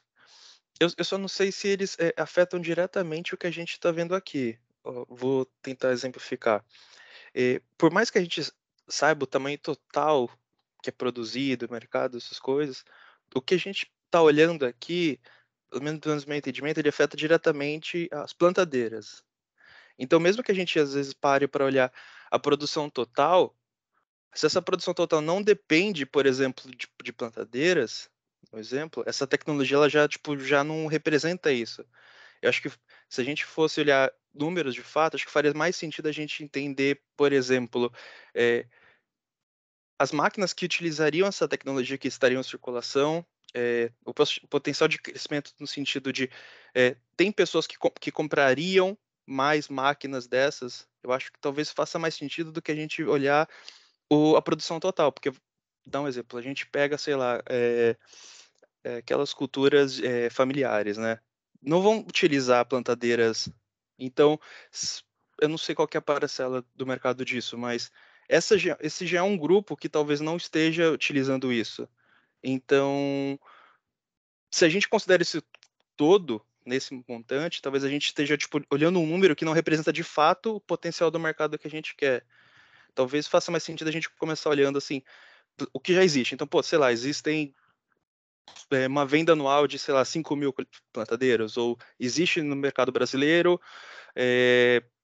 50 mil máquinas funcionando e uma compra de 1.000. Daí, tipo, isso acho que já é um número mais consistente, porque a gente sabe, poxa, se for fazer a manutenção tipo, e adaptação de maquinários antigos, a gente tem possivelmente, sei lá, 50 mil máquinas, e se fosse pensar em venda de novas máquinas, a gente já teria, tipo, lá, 1.000. Então, talvez esse fosse, acho que um número um pouco mais direcionado do que a gente olhar o mercado da produção como um todo, senão acho que talvez a gente se perca num número muito grande, que talvez não represente, pelo menos é a minha interpretação, Karen, desculpa se... Posso dar uma sugestão para vocês? Vocês podem avaliar quais são os mercados. Então, por exemplo, você mencionou, a Dalberto muito bem, né, junto com a Karen, a questão do mercado local, né? Por exemplo, mercado local, mercado global como um todo. Mas vocês podem falar o seguinte: qual a parcela do mercado que eu quero? Por exemplo, quais são os países? Mercado Brasil, mercado Argentina. Quero focar apenas nos grandes produtores, quero ter uma solução global, por exemplo, né? Trazer todos esses dados, como vocês colocaram aqui, e até, por exemplo, definir, né, qual é a parcela desse mercado que eu quero atingir e fazer a introdução do meu produto com que ramp-up, por exemplo, por quanto tempo e assim por diante. Então, quando a gente começa a falar de tudo isso, sim, a gente traz os dados de mercado, né, para a gente saber qual é o potencial daquela solução, mas já também trazendo para uma região um pouco mais controlada, em que a gente começa a definir objetivos, né? O que a gente quer? Qual é a parcela que a gente quer, de fato, abocanhar para usar essa solução? Tá? Seria, então, por exemplo, sei lá, identificar os grandes países e dentro desses grandes países já direcionar. Então, sei lá, por exemplo, Ucrânia, Estados Unidos, China, Brasil, no exemplo, grandes produtores. Daí temos mercados-alvos e a partir disso a gente já direciona para saber se, olhando isso de uma maneira mais reduzida, faz sentido? Seria algo mais ou menos assim? Por exemplo. A minha dúvida era essa também, tipo, do mercado voltado, porque, por exemplo, no Rio Grande do Sul, as fazendas são muito menores do que no Mato Grosso. Então, tipo, nem todas as fazendas têm colheitadeira. Uma pessoa compra e ela vai alugando para as outras, né? Temos mais Tem um as modelo de cooperativas, negócios, né? aqui, olha. Mais um modelo. Existem muitas cooperativas, né? A cooperativa tem o maquinário e daí os produtores utilizam a máquina da cooperativa, né? Ou mesmo um outro produtor aluga ou empresta essa máquina, né? Teve uma coisa que a Karen falou que eu achei que era o ponto-chave ali, que era a produtividade, né? A gente é forçado constantemente a produzir mais com menos, né? E agora entra também uma outra pressão, que é a questão ambiental, né? Então, a fronteira agrícola do Brasil cresce muitas vezes de forma irregular, né, desrespeitando regras e tudo mais. E o impacto ambiental vem sendo constantemente algo que interfere nas decisões, né? Então, a Karen falou que é esperado que por hectare se produza mais. É esperado também que a fronteira agrícola não se avance na velocidade que se avançava. E você tem um aumento de mercado. Ou seja, você precisa de tecnologias que vão aumentar a produtividade do hectare plantado. E essa tecnologia da plantadeira está diretamente ligada com isso. Ela aumenta a produtividade do hectare plantado, né? Então, isso é fato.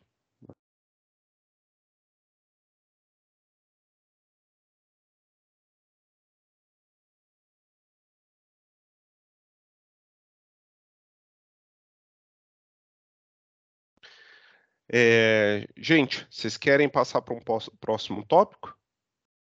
Então, eu acho que a gente falou um pouco agora sobre a oportunidade de mercado, né? Vocês trouxeram suas contribuições. Também falamos um pouco dessa questão de custo de aquisição em relação com o tempo de vida, né? Esse ponto aqui talvez não seja muito claro, né?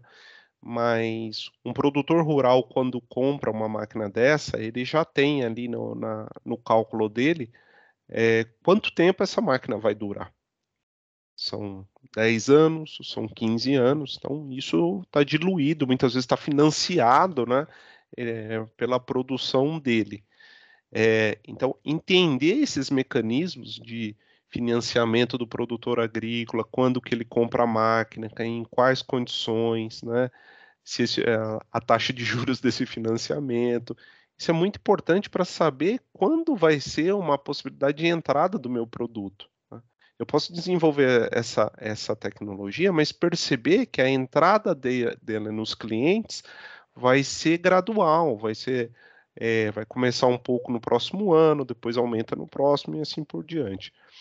Entender esses mecanismos são muito importantes, né? Para qualquer mercado, seja o mercado automotivo, seja o mercado agrícola, qualquer um deles, né? Entender qual é o momento de entrada do meu produto, né? Celular, né? Vamos falar de celular. Quando que as pessoas estão trocando celular? Uma vez por ano, uma vez a cada 2 anos? Agora chegou a Copa do Mundo, vamos lembrar, muita gente quer uma televisão maior, né? Então, o mercado de televisões deve estar aquecido. E assim por diante. Reconhecer esses mercados e saber esse momento, né, de maior consumo, de troca, onde as pessoas estão mais abertas a fazer novas aquisições, interfere no nosso negócio, tá? Interfere na nossa ideia. Tá? Agora eu queria propor que vocês discutissem entre vocês um pouco sobre essa questão de know-how, né? O que vocês acham que deveria acontecer aqui nessa ideia da plantadeira inteligente?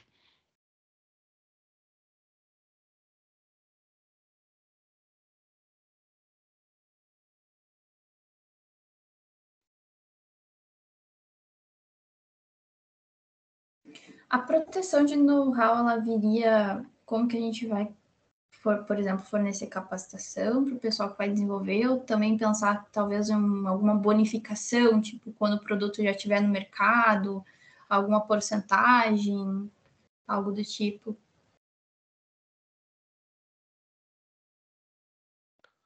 Mais alguma contribuição? Deixa eu ver. Então, a produção de know-how aqui, ela está mais associada ao quê? A patente ou também a conhecimentos que, tipo, essas pessoas têm que ter? Porque acho que isso que foi trazido agora, né? Do treinamento que teria que dar para as pessoas que fariam manutenção no equipamento, que fariam a instalação, como chegaria nas outras empresas. Então, a proteção está mais relacionada ao que especificamente? O registro do desenvolvimento do produto ou a todo o processo?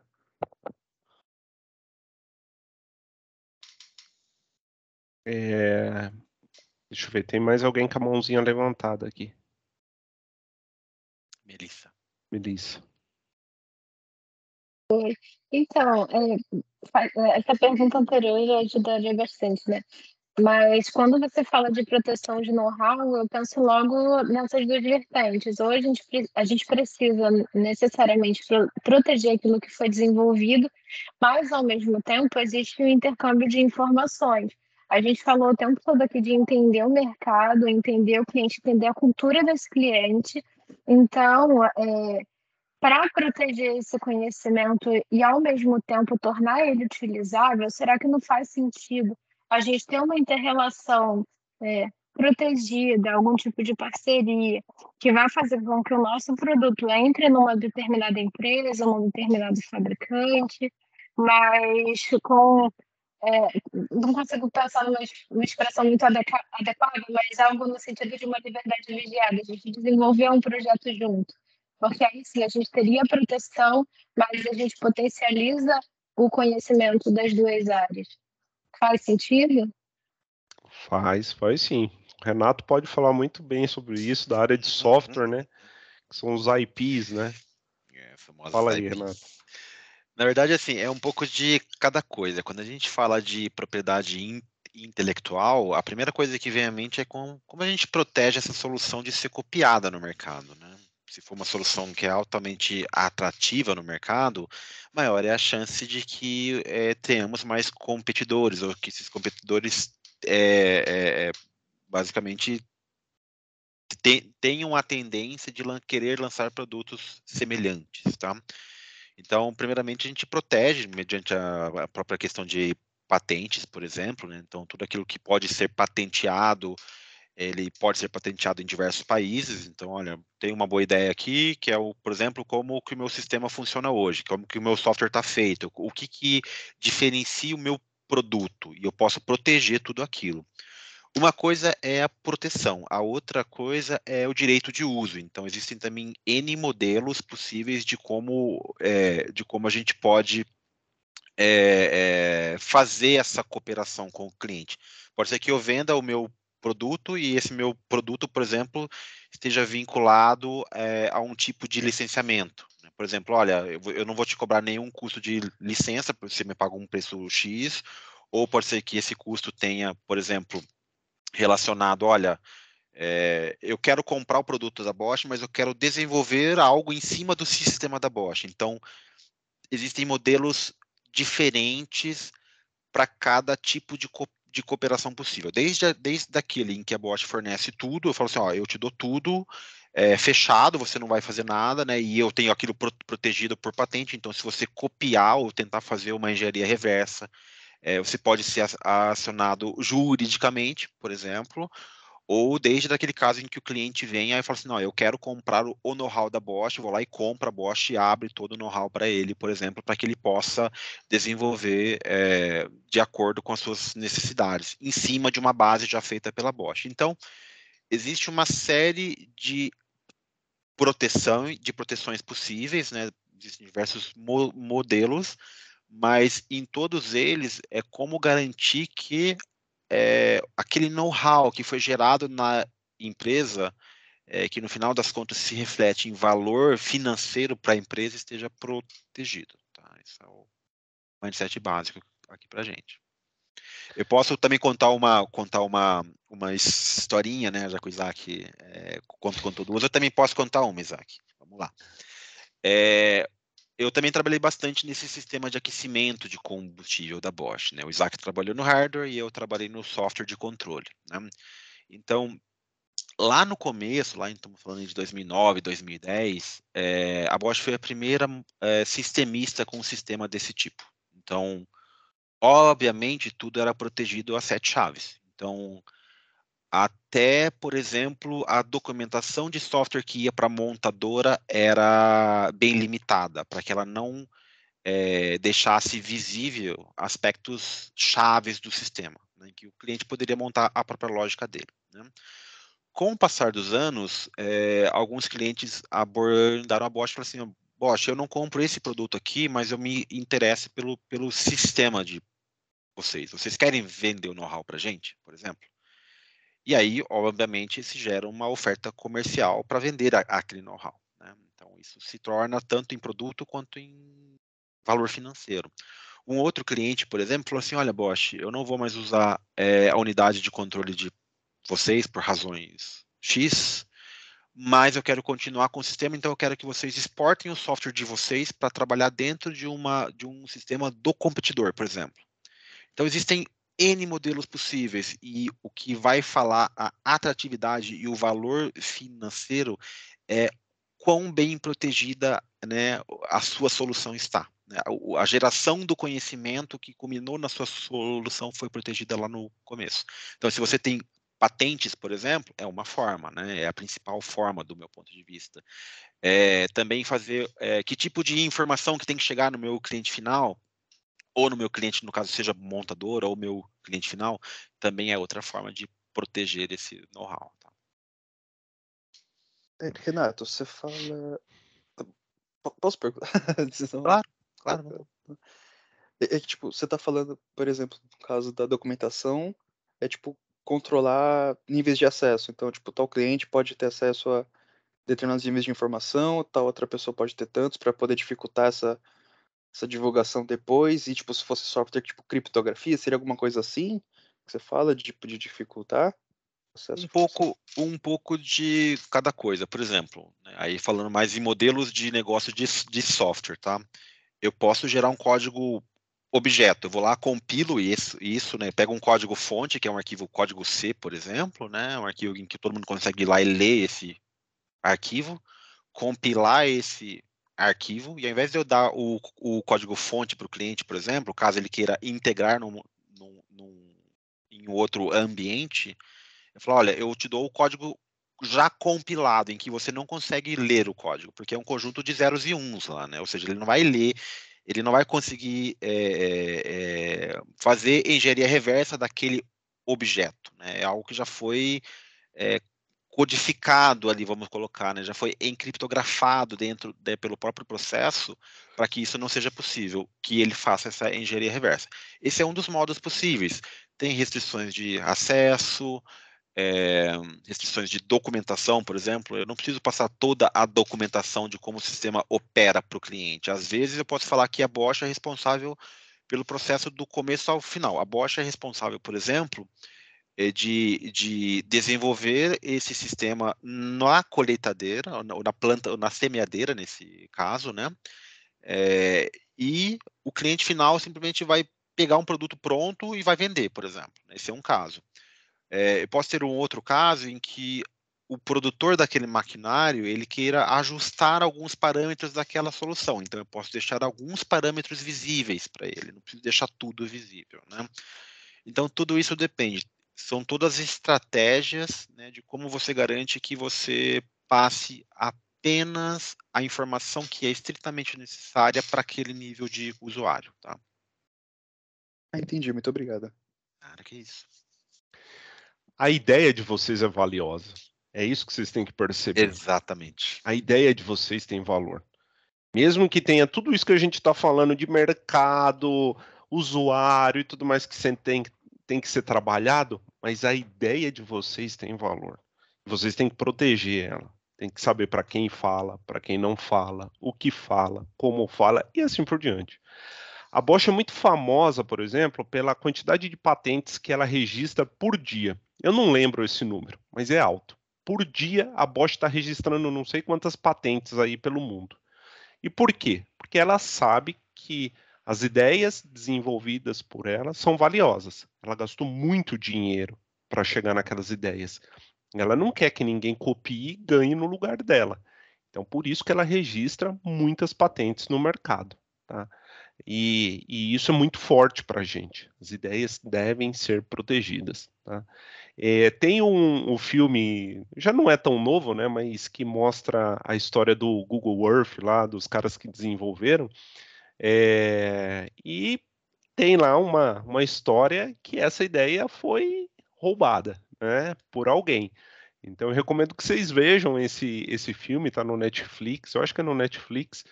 E tem um processo, né, rodando até hoje para dizer se a ideia foi roubada ou não. Né? Então a mensagem é: cuidado com as ideias de vocês. E a Ela do é Facebook valiosa. também, né, que é famosa, né? Também, do Facebook. Ou seja, o mercado aí tá cheio de espertos, né? De olho na sua ideia. Uhum. Só para ter uma informação para vocês, tá, pessoal? Não é uma informação tão recente, de 2020, mas em 2019, por exemplo, a Bosch fez 51 pedidos de patente, o terceiro maior volume do ano, de acordo com dados do INPE, tá? Então é um volume bem alto depositado durante o ano. E o processo de patente, gente, não é simples. Ele é complicado, ele é caro, né? No Brasil é caro, fora do Brasil é caro também. Existem diversos escritórios especializados nisso, vem um juridiquês danado nesse processo. Então, apesar da gente falar assim, proteja suas ideias, né? Tenha patente, crie patente, a gente sabe que é difícil, é complicado. O Brasil ainda não tem um mecanismo que é fácil de ser utilizado para registrar patentes, né?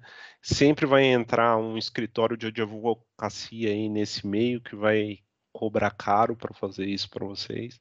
A Bosch tem um também assim. Mas vocês que estão ligados, por exemplo, a universidades, a faculdades, existem também espaços, né, dentro das universidades que estão dando suporte para isso, né, caso vocês tenham alguma necessidade. Eu acho que a gente chegou no nosso horário, né? Deixa eu ver. Isso, a gente tem mais 20 minutinhos, Isaac. Então já dá pra gente amarrar. Tá bom. A gente está chegando no fim. Então falamos bastante sobre proteção de know-how, né? Vem uma outra questão aqui que é posicionamento e definição da marca, né? E vamos pensar, né? Na marca Bosch, né? O slogan da Bosch agora é tecnologia para a vida, né? É isso que vem de baixo lá do nome Bosch, né? A gente consegue atrelar essa tecnologia nesse slogan, né? Tecnologia para a vida. Esse produto tem relação com a identidade da Bosch, né? Não é um produto que vai se distanciar da marca Bosch. Essas questões de marca para grandes empresas é muito importante, né? Tanto para entrar dentro do mercado, porque as pessoas vão reconhecer o teu produto e falar, é Bosch, né? E isso é muito comum. A marca Bosch é muito forte, né? Todo mundo que vê uma furadeira Bosch fala, é Bosch, né? Então pode garantir. Se vocês derem de presente de Dia dos Pais uma furadeira Bosch para os seus pais, você vai ver o sorrisão que ele vai ter, né? Ou mesmo peças automotivas, né? Então, essa relação com a marca ela é muito forte, tem que ser analisada, até mesmo os riscos, né? Porque toda inovação também tem risco. Ela pode entrar no mercado e começar a apresentar problemas, né? Alguma coisa que não foi observada durante o desenvolvimento, e daí começa a trazer o quê? Dificuldades para a marca, né? Então, posicionamento e definição da marca é essencial também. Lógico, uma startup que está começando, muitas vezes não tem nem a marca. A marca para ela não existe ainda, né? Ela não é reconhecida por um nome, por um símbolo, né? Mas empresas grandes, sim, já são reconhecidas por essa marca, por esse símbolo, né? Por exemplo, esse programa, né, o de embaixadores. Qual é um dos objetivos nossos? Que vocês se encantem pela marca Bosch e venham trabalhar com a gente, que se inscrevam nos nossos programas de seleção e estejam aqui, junto com a gente, trabalhando. Então, a gente está mostrando a nossa excelência, né, chamando a atenção de vocês para que vocês passem a ter interesse na marca Bosch. Então, o produto também. O nosso produto tem que demonstrar isso também, tá? Alguém quer fazer algum comentário sobre isso? Só quando você falou a frase que fica embaixo, tecnologia para a vida, eu trabalho com sustentabilidade, enfim, na mesma hora deu aquele match, porque a gente tende a pensar que o desenvolvimento, a tecnologia, já associar coisas prejudiciais ao meio ambiente, mas pelo contrário, se a gente está falando de um produto que tem a tendência de ajudar a melhorar nessa produção por hectare, e sustentabilidade, a gente conseguir fazer algo que traga um resultado positivo em todos os possíveis pilares, né, dependendo do tipo de mercado. E considerando que a gente tem uma série de consumidores para esse produto em diversos níveis, tanto de exposição quanto de conhecimento, tecnologia para a vida tem a ver com a realização, e aí a gente consegue desdobrar através do conceito de sustentabilidade, utilizando o slogan, dá para ramificar isso para cada perfil de cultura, de conhecimento de cada um desses possíveis consumidores. É só algo que me veio à mente automaticamente, porque hoje acho que um dos maiores desafios que eu já tive na vida foi assim que eu terminei a engenharia, eu trabalho com RH, e são formas de pensar muito diferentes. Mas isso trouxe uma coisa muito interessante, que é perceber a questão da cultura, de como as pessoas se relacionam, a visão de mundo que elas têm, dependendo do que, não só do que elas já passaram pessoalmente, mas também do que já viram no mercado. Então, às vezes, o simples fato de a gente pegar um conceito ou uma frase de slogan e trazer para a realidade delas, mesmo que seja absolutamente o mesmo produto, faz ter uma penetração extremamente diferente. E eu percebi que fez muito sentido, assim, quando eu vi a questão da sustentabilidade com a tecnologia e a questão da cultura. Melissa, isso está muito forte no nosso dia a dia dentro da Bosch, né? Você vê, eu trabalho aqui desenvolvendo sistemas powertrain que vão estar em motores a combustão. Os motores a combustão são poluidores, né?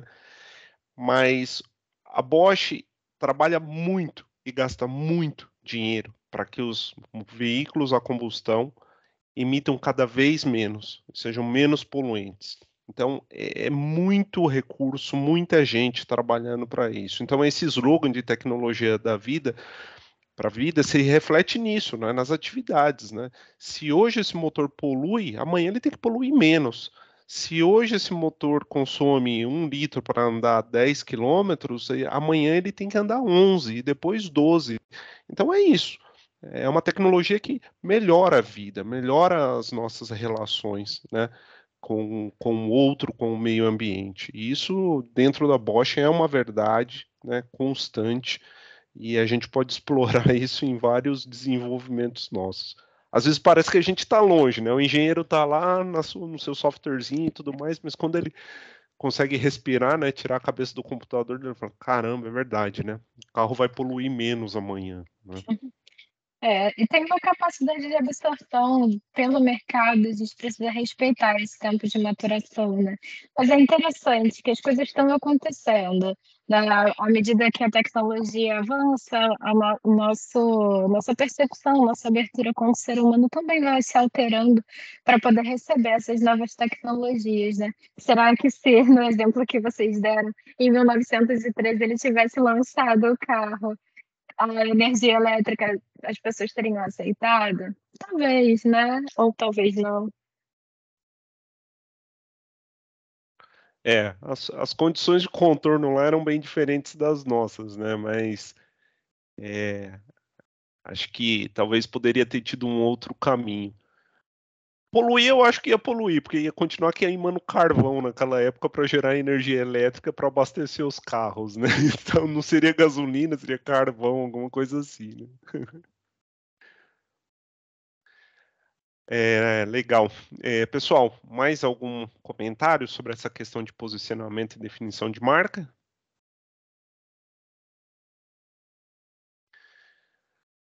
Se não, a gente vai para o último questionamento, né? Que ali, como eu disse para vocês, nesse concept validation, seria o momento que a gente estaria ali, face a face com o cliente, né? Mostrando aquilo que eu desenvolvi, aquilo que eu idealizei e verificando se realmente a dor dele está sendo amenizada, né? Se aquele problema está sendo resolvido. E nesse momento a gente precisa ser muito sincero, né? A gente precisa ter a coragem de enfrentar essa situação e ver se aquele esforço, né, todo valeu a pena, né? Se eu vou ter sucesso no futuro. Porque pode acontecer, por causa de uma questão de orgulho, né? Se gastou muito, vamos tentar forçar a barra. Então, esse momento de verificação da eficiência da nossa ideia, ele é um momento de choque, né? Porque você pode se deparar e falar, não consegui, não resolvo o problema, meu cliente não está satisfeito com isso. E daí vem decepção, vem frustração, mas mais do que isso, você está muitas vezes numa empresa, né? Como que você vai explicar isso, como o Renato disse, para o seu stakeholder, né? O cara que está lá te financiando, que está botando dinheiro ali. Como você vai explicar isso?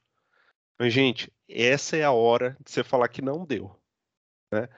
Tem o tal do conceito lá de erre cedo, né? Vamos errar cedo, para não errar lá na frente. Aqui é a hora. É a hora de ter coragem e dizer, sim, deu certo, não, não deu. Vamos ter que voltar para trás, vamos ter que corrigir alguma coisa. Do que você chegar lá numa serialização, né, num dos últimos passos que você está lá na frente, e começar a perceber que os potenciais clientes estão dizendo que sua solução não funciona bem, que não era aquilo que eles queriam, e daí você já gastou mais ainda. Então, até esse momento, já foi gasto recurso? Sim. Foi gasto tempo? Sim. Mas aqui é um momento de se dizer, vamos voltar para trás e vamos corrigir. Mas também é hora de estourar o champanhe e falar, parabéns, vamos ganhar muito dinheiro, vamos trazer lucro para a nossa empresa, vamos aumentar isso daqui. Né? É um momento de muita maturidade, muita. E talvez, imagina uma startup, jovens, né, que estão ali ansiosos por ganhar o seu milhão e não querem que a ideia, não querem fracassar, né? Muitas vezes ignoram um pouco disso, tentam contornar e falar, não, mas vai dar certo, vou conseguir ajustar e tudo mais. Então, é um momento difícil, muito complicado, mas de extrema importância para o sucesso da sua inovação, da sua ideia, do seu empreendedorismo, tá bom? Alguém gostaria de comentar alguma coisa?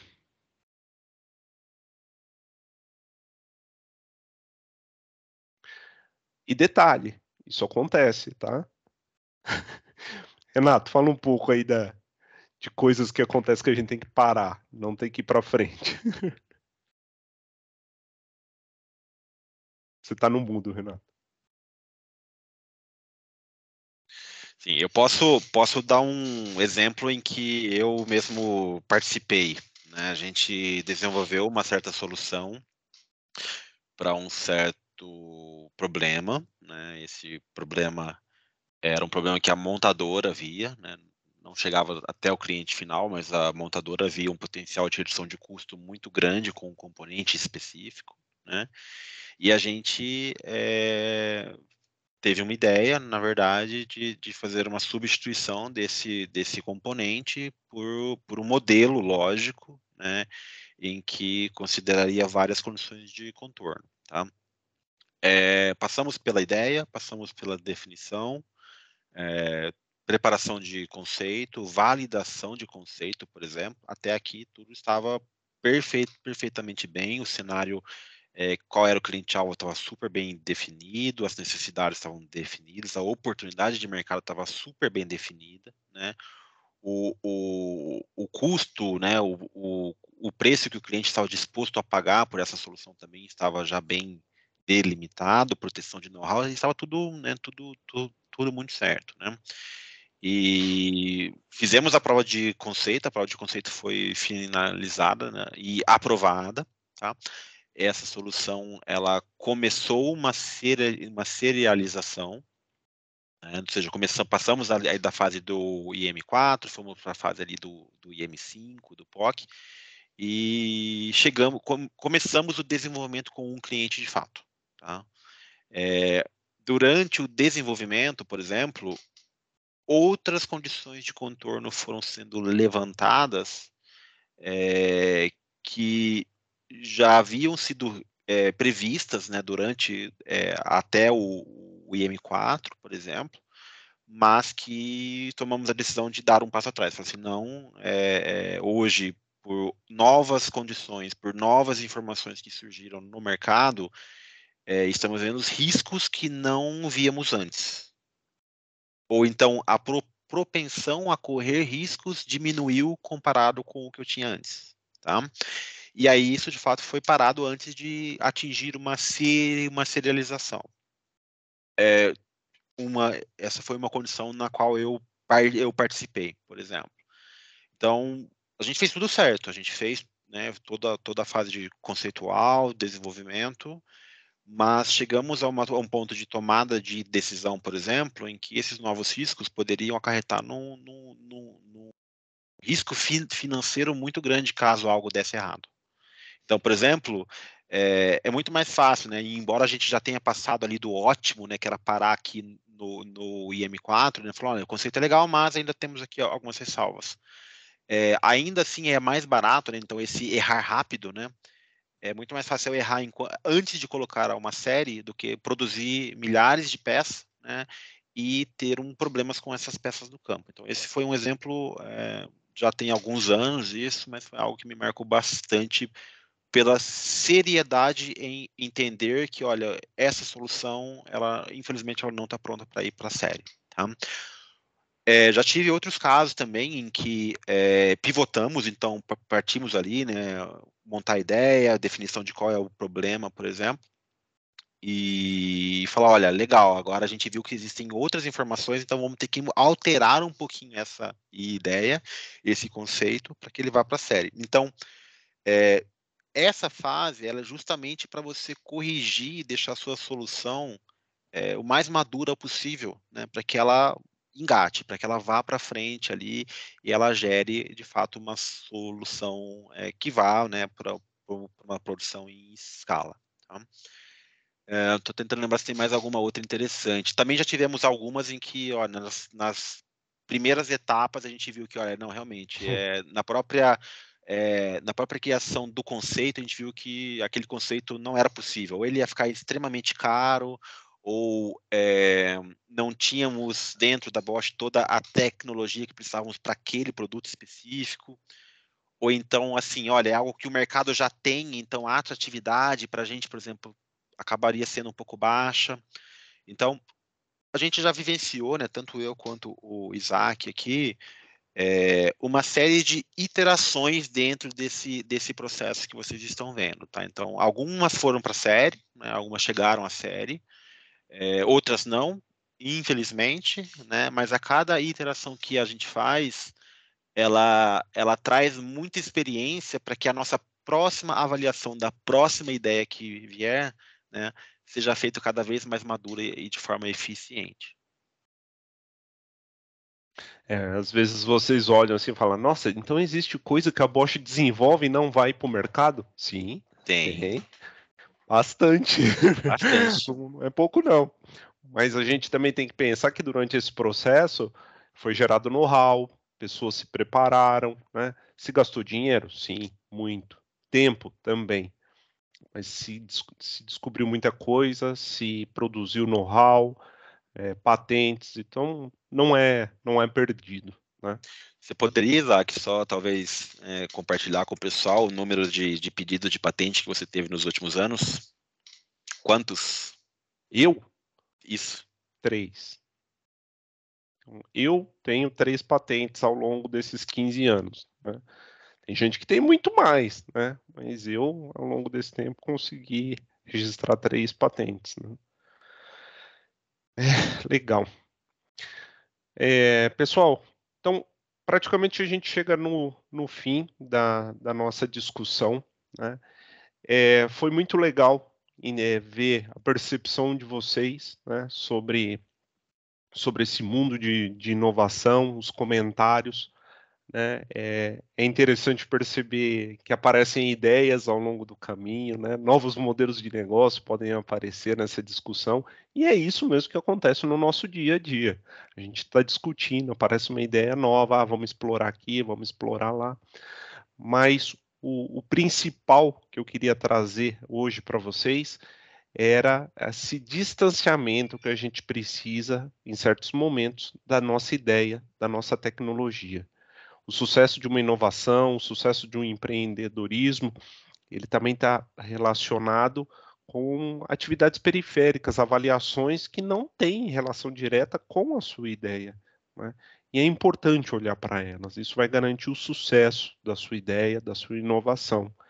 E caso vocês não tenham um método como nós temos aqui na Bosch para ser seguido, procurem o Sebrae, procurem uma outra organização, as universidades, né? Hoje tem várias departamentos que dão suporte para isso. Os famosos hackathons que estão acontecendo aí pelo Brasil também são oportunidades de você não olhar só para a sua ideia, né? Mas também fazer outras análises. Explorem isso, né?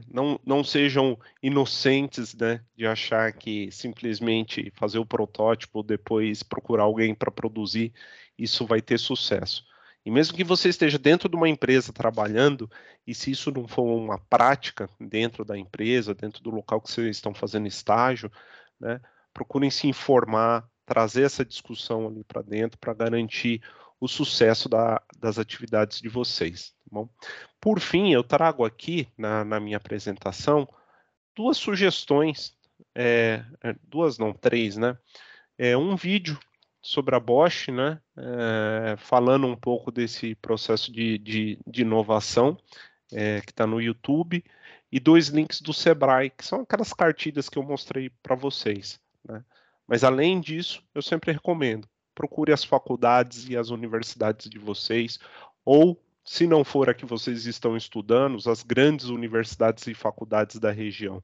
Aqui, por exemplo, na região de Campinas, eu sei que a Unicamp tem uma agência de inovação, eles têm material no site de vocês, isso pode ser muito rico, né, para vocês, se de repente vocês estão querendo empreender ou desenvolver alguma ideia, tá bom? Bem, daqui a pouco eu passo a palavra para o Renato, mas eu agradeço muito a oportunidade de falar com vocês. Falar com essa nova geração para mim tem sido sempre uma grande oportunidade. Eu, como engenheiro, sempre lido com estagiários e bolsistas e eu gosto de estar perto deles, eu gosto de estar perto de vocês e me adaptar para aquilo que vocês querem ouvir e também adaptar essas novas necessidades que vão aparecendo, tá bom? Meu muito obrigado para vocês. Se tiverem algum questionamento também, alguma pergunta, a gente pode, temos mais alguns minutinhos. Renato. Do meu lado, também queria agradecer, né, pela oportunidade de estar aqui falando para vocês. Espero que o conteúdo tenha sido interessante, né, e produtivo, né, para vocês conhecerem um pouco mais do nosso dia a dia, né. O que a gente trouxe aqui faz parte do nosso dia a dia, né, essa busca por soluções, essa busca para tecnologias para que de fato melhorem a nossa vida. Então, né, faço as minhas palavras do Isaac. Né, se vocês tiverem alguma pergunta para a gente, sintam-se à vontade. Se não tiverem por hora agora, mas né, acho que temos vários contatos aqui nas redes sociais também. Sintam-se à vontade para nos procurar, né, para fazerem perguntas. E espero que vocês se sintam motivados, né, com a marca Bosch e com o tipo de atividades que a gente faz aqui, né? E é isso. Apesar de ter 15 anos de Bosch e ter 40 e poucos anos, eu uso redes sociais, tá, pessoal? A gente usa. Vocês devem olhar, puta, esses tiozão aí, velho, nem tem Twitter, não tem nada. A gente tem, tá? Procura. Procurar a gente. Pessoal, obrigada. Antes da gente encerrar, né? Acho que fica o convite aqui, como o Isaac e o Renato reforçaram no começo da palestra. Eles deixaram aqui os canais de contato deles, então procurem o LinkedIn. É um ótimo momento para vocês abrirem agora o LinkedIn de vocês ou o e-mail também, né? Para trocar mais figurinhas com eles. Eu acho que foi muito bom. Parabéns, viu, meninos? Arrasaram. Até assim, parte o coração de ter que encerrar, né? Uma dinâmica tão maravilhosa, porque vocês também, né, que estão aqui com a gente, vocês participaram muito. Então, obrigada também pelo interesse de todo mundo que teve aqui. Eu acho que assim também eu do lado de cá, né, tive várias quebras aí de paradigmas, né, com a nossa tarde aqui. Então, obrigada. E assim, reforço também, né, os avisos que a gente deu inicialmente. Então, quem tiver interesse em fazer as visitas presenciais na Bosch, para conhecer também outras pessoas, né, outras pessoas do time de embaixadores, né, que falaram nas outras palestras da trilha, outras pessoas também envolvidas e também até as instalações mesmo da Bosch, né? Então, só reforçando as datas. A visita de Curitiba vai ser no dia 11 de novembro, então já está chegando, né? 11 de novembro, vulgo semana que vem, tá? Na sexta-feira da semana que vem, no período da tarde. Então, a visita vai ter a duração da 1h30 da tarde até as 3h30, tá? Então, a gente vai reforçar para vocês o canal de inscrição, tá? Então, vocês vão fazer a inscrição no link que a gente vai disponibilizar para vocês e aí seguir com as informações de próximos passos. Lembrando que os critérios que a gente tem, né, para participação dessas visitas é conforme o número de pessoas interessadas. Então, a gente tem as capacidades de pessoas para fazerem a visita, né?